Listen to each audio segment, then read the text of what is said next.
자, 박사님, 두 번째 시간이신데 이번 시간에서는 그 휜다리 있잖아요. 그 오다리라고 하나요? 한국말로는 오다리 뭐 이렇게 얘기를 하는데 저희 그 사촌 동생이 태어날 때부터 약간 오자다리라고 해가지고 어릴 때부터 애기들 막 이렇게 하는 거 있죠. 그거를 하고 했었거든요. 근데 이제 이 오다리, 휜다리 때문에 또 고민하시는 분들이 되게 많으신 것 같아요. 원인이 도대체 왜 이렇게 생기는 걸까요? 모든 휜다리의 원인은 뼈입니다. 뼈의 형태에 관한 거예요. 네. 뼈 모양이 이 방향이냐, 이 방향이냐, 이렇게 꽈배기가 맞냐, 적냐. 이게 이제 뼈의 형태가 원인이고, 뼈가 360도 된 이제 3차원적인 구조지 않습니까? 예. 얘들도 모양이 가지각색이에요. 뼈 모양이. 네. 그러다 보니까 정면에서 봤을 때 다리가 이렇게 전체적으로 이렇게 양다리를 합치면 O자처럼 이런 생긴 걸 우리가 O자다리. 그리고 또 반대로 휠 수도 있어요. 무릎이 붙는데 발목이 이렇게 떨어지는 형태. 이렇게 정면에서 봤는데 이렇게 되는 거예요. 그러면 이거 붙이면 X자형이 되죠. 네. 이걸 우리가 X자 다리라고 그래요. 네. 그 다음에 옆에서 봤을 때도 휘어질 수 있거든요. 옆에서 봤을 때 이렇게 앞으로 굽어 있을 수가 있어요. 이런 굴곡 변형. 아니면 옆에서 봤는데 무릎이 뒤로, 마치 앞에서 바람이 휙 불면 뒤로 휘어지듯이 뒤로 이렇게 나가는 사람이 있어요. 이거를 반장슬이라고 그래요. 뼈가 긴데 긴 뼈가 이렇게 꽈배기처럼 꼬이거든요. 네. 꼬임이 어디로 많이 가느냐에 따라서 또 발이 안짱걸음이 될 수도 있고 또 바깥으로 팔자걸음이 될 수도 있어요. 그래서 이런 건 또 회전 변형이라고 합니다. 이 모든 걸 다 합쳐서 우리가 그냥 통상적으로 다리가 휘었다 해서 휜다리라고 이야기를 하는 편이죠. 그러면은 이 휜다리나 이제 대부분 이제 한국에서는 그 오자다리인가요? O자다리가 많죠. 오자다리가 가장 이제 많이 고민을 하시는 것 같아요. 여성분들이 특히.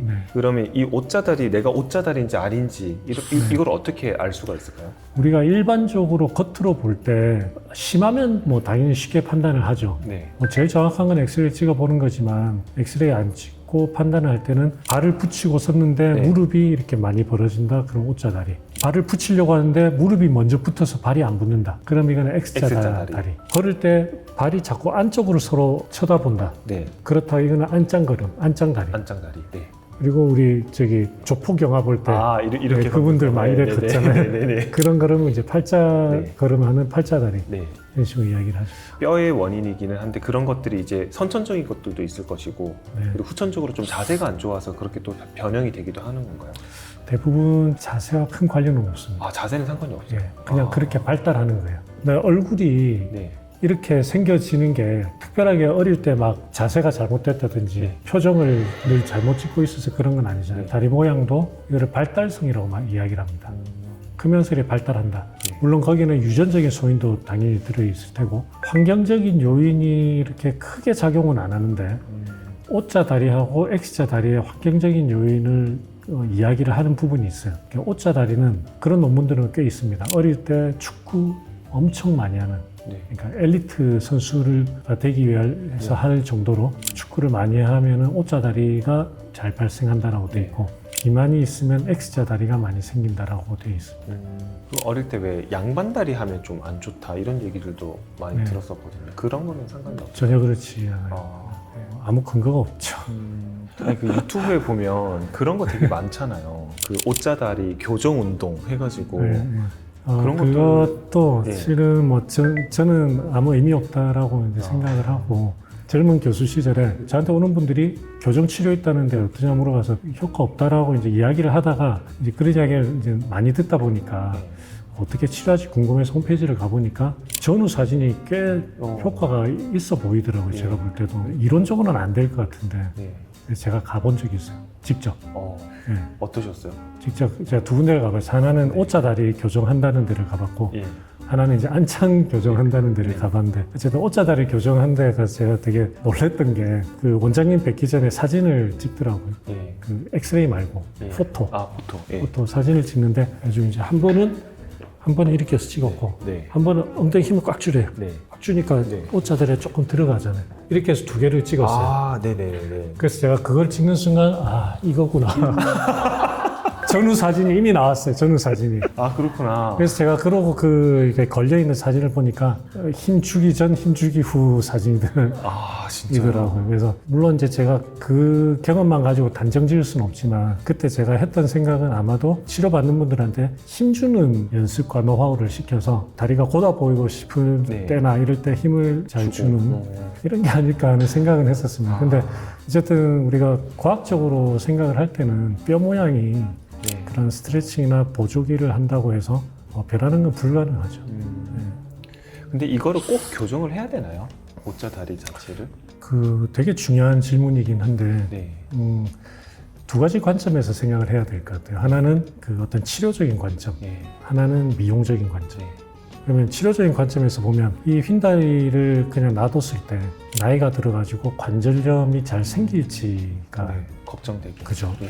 만약에 확실히 잘 생긴다 그러면 예방적으로 치료를 하는 게 의미가 있겠죠. 예. 물론 휜다리 자체는 관절에 안 좋은 환경인 것은 확실합니다. 네. 체중이 중앙으로 지나가지 않고 한쪽에 너무 쏠려 지나가기 때문에 관절의 한쪽 부분만 계속 스트레스를 받거든요. 네. 근데 하나의 요인인 건 맞는데 이 요인 하나로 반드시 관절염이 나중에 잘 생긴다고 볼 수는 없어요. 이런 분들이 체중이 과체중이고 또 뭐 근육이 약하고 이런 게 합쳐지면 그만큼 이제 리스크가 올라가는 거겠죠. 그래서 휜다리 하나만 가지고 예방적으로 해야 된다 이렇게는 이야기 못해요.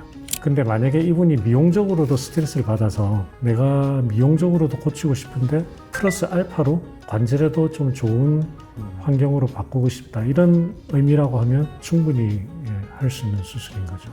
그래도 이게 미용적인 관점에서 휜다리 수술은 그래도 다른 어떤 미용 수술하고 비교를 해봤을 때 저는 그래도 괜찮다라고 드는 건 뭐냐면 제가 다른 수술 잘 정확하게 모르지만 예를 들어 어떤 유방 확대술을 하는데 거기다가 뭐를 넣어 놓잖아요. 그럼 이게 시간이 많이 지나면 얘들이 뭔가 문제가 생길 수가 있거나 우리가 미적인 걸 얻기 위해서 뭔가 장기적인 부분에서 희생해야 되는 부분들이 있을 수가 있단 말이에요.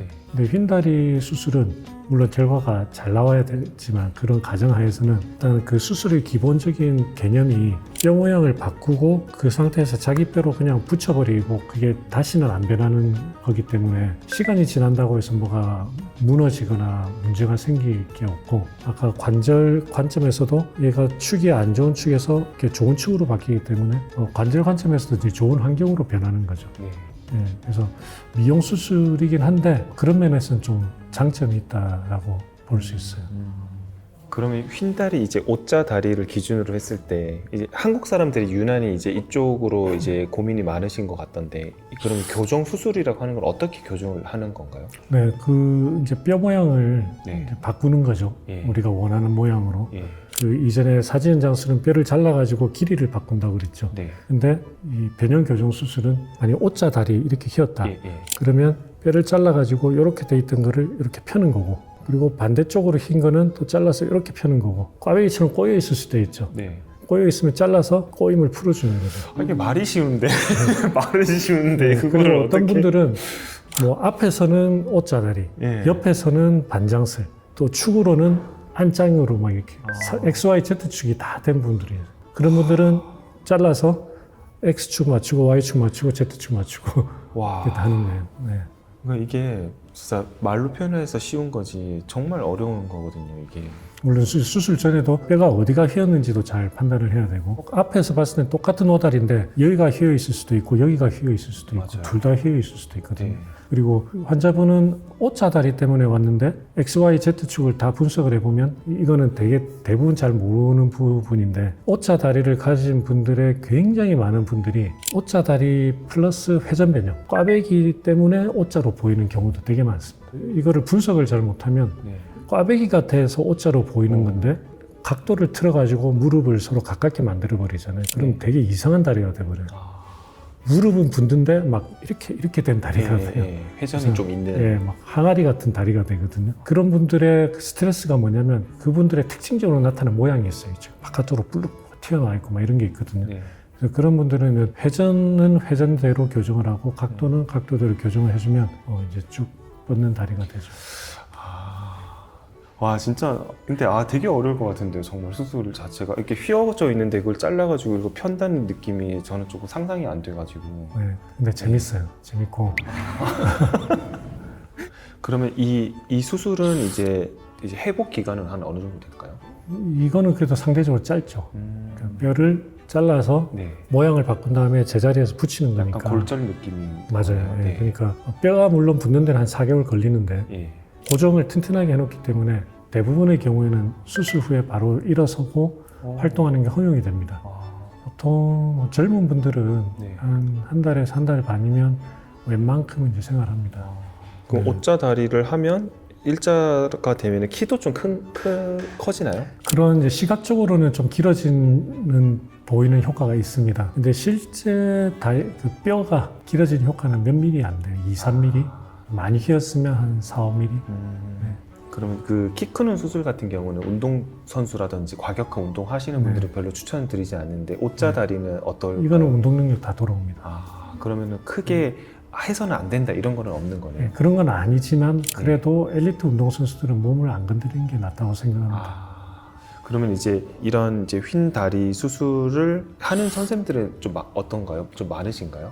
키 크는 수술이랑 좀 많죠. 다르게? 왜냐하면 이게 관절염하고 관련이 있잖아요. 예. 우리가 예전에는 무릎 관절염이 있으면 네.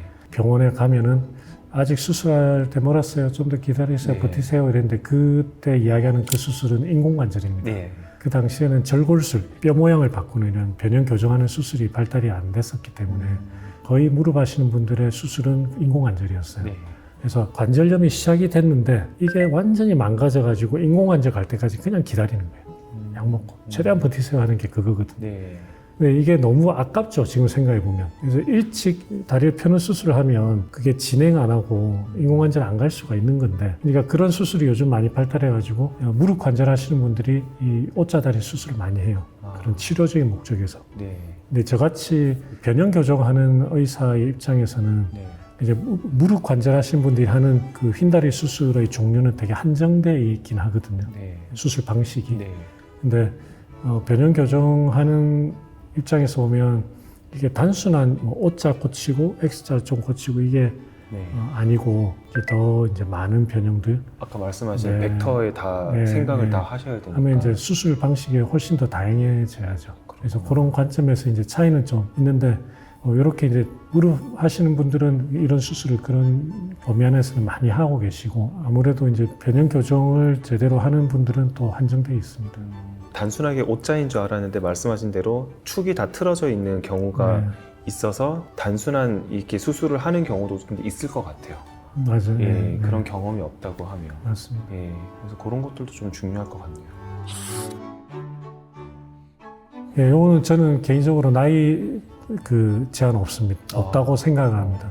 실제로도 그렇고 외국 같은 경우에는 뭐 70 넘어도 수술을 받을 컨디션만 되면 치료 목적으로 하는 거는 저는 대찬성이고 그렇게 해야 된다고 생각을 하는데 우리나라는 의료보험에서 70세부터는 이 수술을 막아놨어요. 그래서 그게 이제 어떻게 보면 옛날 컨셉이라고 볼 수가 있죠. 우리가 오래 살잖아요. 오래 네. 살고 또 인공관절이 되게 통증을 없애는 측면에서 좋은 수술 많습니다. 맞는데 어쨌든 인공관절은 내 관절의 나쁜 부분을 치료하기 위해서 좋은 부분까지 다 날리거든요. 그때 보면 이거는 재개발이에요. 재개발. 싹 다 날리고 그냥 새로 딱 넣는 거거든요. 아무래도 내 관절이 좋죠. 그리고 인공관절이 제일 우리가 두려운 거는 거기에 감염이 생기면 문제가 커지기 때문에 나이가 70 넘으셔도 그 전신적인 건강만 괜찮으시면 절골술을 할 수 있는 어떤 상태면 절골술 하는 게 맞다라고 생각을 하고 외국에서는 그렇게 해요. 예전에 이 치료 목적도 그런데 미용 목적으로도 많이 하시거든요. 제가 예전에 신촌세브란스에 근무할 때 84세인가 하는 정도 되는 할머님이 오신 적이 계세요. 그 할머님이 내원하시기 전에 그 할아버님이 세브란스 우리 대선배셨어요. 그래서 전화가 온 거예요. 전화가 와서 저 바꿔라고 해가지고 가는데 관절 다 좋고 한데 흰다리 그 모양 때문에 너무 하고 싶어 해서 나한테 오신다고 말려달라고. 말려달라고? 말려달라고. 당연히 80이 넘으셨으니까 큰 수술이거든요. 그래도 그 연세는. 네. 그래서 알겠습니다 하고 이제 오셔가지고 뭐 진짜 관절도 깨끗하시더라고. 그래서 하지 마시라고 이렇게 하고 보내드렸는데 결국은 한 2달 있다가 다시 오셨어요. 할아버님은 뒤에서 이제 포기한 얼굴로. 네. 할머니 말씀하시는 게 나 수술 받다가 죽어도 좋다. 남은 인생 동안 다리 좀 곧은 다리로 살고 싶다. 너무 평생 이게 스트레스 하셔가지고 결국 이제 수술하셨어요. 그래서 잘 되셨는데 미용적으로 그 연세에 해도 된다는 뜻이 아니고 네. 흰다리도 그렇고 키 수술도 마찬가지고 종류만 다르지만 다 똑같은 컴플렉스잖아요.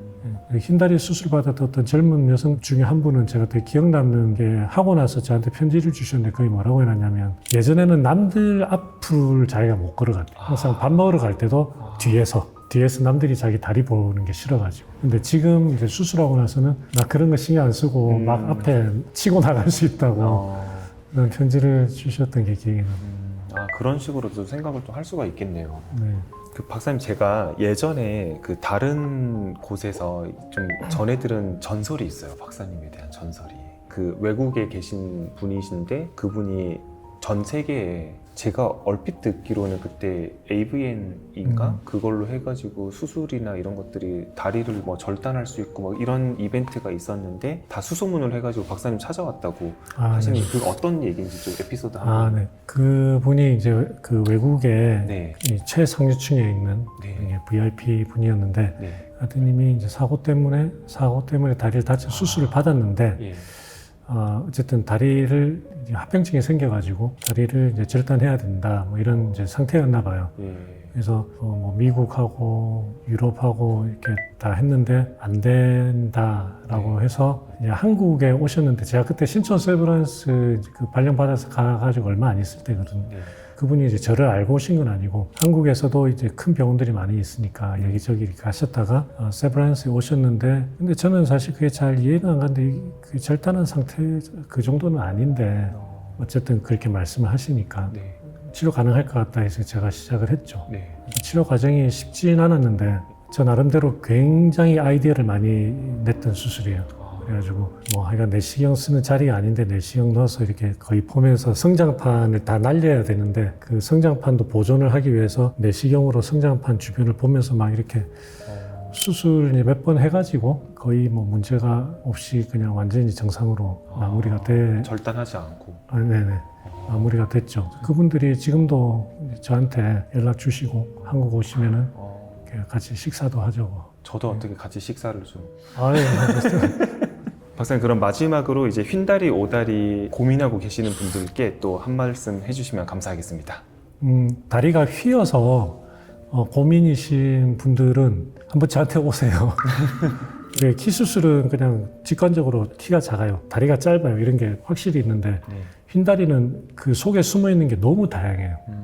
그래서 그거를 일단 정확하게 판단을 하고 네. 뼈의 문제 때문에 생긴 모양이나 기능의 문제가 있다. 그러면 그 모양의 방향과 종류에 관계없이 저는 다 치료가 가능합니다. 다 고칠 수 있습니다. 그러니까 그런 게 고민이신 분들은 네. 한번 와서 상의를 해보시는 것도 좋을 것 같아요. 같은 이제 의사로서 굉장히 사실 고난이도 테크닉으로 하시는 수술인 것 같아요. 굉장히 어려울 것 같고 이렇게 뼈 수술하시는 선생님들 보면은 너무 신기한 것 같아요. 너무 어려울 것 같고 많은 분들이 또 궁금해하실 수밖에 없는 분야기도 하고 박사님도 계시고 이런 파트를 또 전공하시고 진료를 하시고 있는 분들도 계시다, 이런 얘기들을 꼭 제가 이제 동네에서 이상한 채널에서 하고 싶었거든요. 제가 정말 이동욱 박사님 너무너무 모시고 싶었는데 너무 정말 저희 채널에 와주셔서 너무너무 감사드리고 또 자주 와주세요. 이 동네는 뭐 불러주시면 언제든 가겠습니다. 진짜 앞으로도 또 좋은 말씀 잘 부탁드리고 그리고 또 저희 이동욱 박사님 유튜브 채널도 많이들 구독해 주시고 또 궁금하신 분들이 계시면 또 가셔가지고 또 댓글 달아주시면 또 답을 또 해주실 거니까 이동욱 박사님 채널도 구독과 좋아요 꼭 부탁드릴게요. 오늘 너무너무 감사드리고 휜다리, 오다리 또 고민이 계신 분들은 또 이동욱 박사님께 많은 질문과 진료를 받으러 가시면 좋을 것 같습니다. 네, 오늘 영상은 여기까지 할게요. 고생하셨습니다. 감사합니다. 감사합니다.